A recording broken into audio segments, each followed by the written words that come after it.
दोस्तों, स्वागत है आपका real ghost story YouTube channel में। दोस्तों, आज मैं जो कहानी आप लोगों को सुनाने जा रहा हूँ वो मैंने एक वेबसाइट से ली है और मैं उसी तरह से आपको ये कहानी सुनाऊँगा जैसा कि इस वेबसाइट में बताया गया है। तो चलिए शुरू करते हैं कहानी। ये कहानी मुझे मेरी माँ ने सुनाई थी। मेरी माँ एक छोटे से शहर से बिलोंग करती हैं और ऐसा माना जाता है कि उस गांव में कुछ बुरी शक्तियाँ भी वास करती हैं। ऐसी ही एक बुरी आत्मा से सामना हुआ मेरे नाना जी का। वह चुड़ैल थी, खुले बालों और सफ़ेद भयानक चेहरे वाली। तो चलिए इसके बाद की कहानी शुरू करते हैं।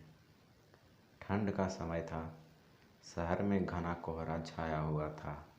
मेरे नाना एक बड़े अधिकारी थे। रोज की तरह उस दिन जब मेरे नाना अपना काम खत्म करके दफ्तर से घर की ओर जाने लगे तो रास्ते में पड़ने वाले बाजार से वह कुछ सामान लेने के लिए रुके। उनके बाकी साथी आगे चले गए और वो पीछे छूट गए। सामान लेते लेते उन्हें टाइम का पता ही नहीं चला और जब नाना जी ने अपनी घड़ी देखी तो टाइम देखकर उन्हें लगा कि आज बहुत लेट हो जाएंगे घर पहुंचने में। उन्होंने सोचा जंगल के रास्ते से जाऊं तो जल्दी पहुंच जाऊंगा, इसलिए उन्होंने जंगल की ओर गाड़ी घुमा ली। काफ़ी अंधेरा हो गया था। नाना जी तेज गति के साथ गाड़ी चला रहे थे, लेकिन उनकी गाड़ी के आगे एक औरत आ गई। उन्हें झटके से ब्रेक मारनी पड़ी। जो औरत गाड़ी के सामने आई थी वह तेज तेज रो रही थी। नाना जी को लगा कि वह जरूर किसी मजदूर की पत्नी होगी जो रास्ता भटक गई है। रास्ता सुनसान था, इसलिए उन्होंने सोचा कि इस महिला की मदद की जाए। उन्होंने उस औरत से पूछा कि वह यहाँ अकेले क्या कर रही है।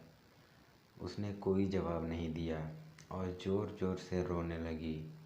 ऐसा लग रहा था मानो सारा जंगल उसकी आवाज़ से गूंज रहा हो। नाना जी ने पूछा कि उसका घर कहाँ है, तो भी वह कुछ नहीं बोली। नाना जी ने उसे बोला कि तुम मेरे साथ मेरे घर चलो, सुबह तुम्हें तुम्हारे घर छोड़ दूँगा।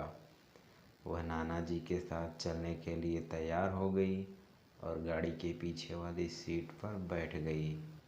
रीति रिवाज के कारण उसने अपने सिर पर घूंघट डाल रखा था, जिसकी वजह से उसका चेहरा छिपा हुआ था। घर पर सब नाना जी का इंतज़ार कर रहे थे। जैसे ही गाड़ी की आवाज़ आई सब भाग कर इकट्ठा हो गए। जब उस महिला के बारे में घर में पूछा गया तो नाना जी ने सारी कहानी बताई। नाना जी ने कहा आज का खाना यहीं बना देगी, लेकिन मेरी माँ को उस महिला पर शक हो गया। उन्हें लगा कि यह कोई चोर है जो घर का सामान चुराकर भाग जाएगी। माँ ने उसे रसोई में जाकर खाना बनाने को कहा। वह बिना कोई जवाब दिए वहाँ से चली गई। रसोई में सारा सामान रखवा कर मेरी माँ ने उसे कहा कि सब भूखे हैं, इसलिए जल्दी खाना बना देना। उसे रसोई में भेज तो दिया, लेकिन माँ का मन अभी शांत नहीं हुआ था। 10 मिनट बाद माँ रसोई में पहुंची तो देखा अभी वह थैले से मछलियाँ निकाल रही थी। यह देखकर माँ को गुस्सा आ गया। उन्होंने उसे बोला, अभी तक तुमने खाना बनाना शुरू ही नहीं किया, कब बनेगा और कब हम खाएंगे। उस महिला का चेहरा अभी भी ढका हुआ था, इसलिए किसी ने उसका चेहरा नहीं देखा था। माँ उसका चेहरा देखने की कोशिश करती रही, लेकिन उन्हें उसकी झलक भी न दिखाई दी। माँ ने कहा, कोई ज़रूरत हो तो बुला लेना। फिर भी वह कुछ नहीं बोली। उन्हें लगा कि शायद अनजान लोगों से डर रही होगी। माँ रसोई से चली गई, लेकिन जब 10 मिनट बाद वह वापस आई तो रसोई का दृश्य देखकर माँ डर गई। उनके पैर जैसे वहीं जम गए। उनके गले की आवाज़ नहीं निकल रही थी। उन्होंने देखा कि वह औरत रसोई के स्लैब पर बैठकर कच्ची मछलियाँ खा रही थी। सारी रसोई में मछलियों के कांटे और मांस के टुकड़े बिखरे पड़े थे। उसके सिर का घूंघट भी अब हट चुका था। उसका चेहरा बेहद खौफनाक था। बाल बहुत बड़े और नाखून एकदम काले। वह मछलियाँ खाने में मगन थी, इसलिए उसका ध्यान माँ पर नहीं गया। माँ भी चिल्लाई नहीं, कहीं वो ज़्यादा खतरनाक ना हो जाए। माँ ने एक थाल उठाया और वह चूल्हे में से जलता हुआ कोयला उठाकर उसकी तरफ दौड़ी। कोयला उस चुड़ैल पर फेंक दिया। आग की जलन की वजह से वह डायन तेज तेज आवाज़ें निकालने लगी। उसकी आवाज़ सुनकर सारा घर इकट्ठा हो गया। उसे आग दिखाकर घर से बाहर निकाला गया। उसकी आवाज़ इतनी तेज थी कि आसपास के लोगों का भी बाहर जमावड़ा लग गया।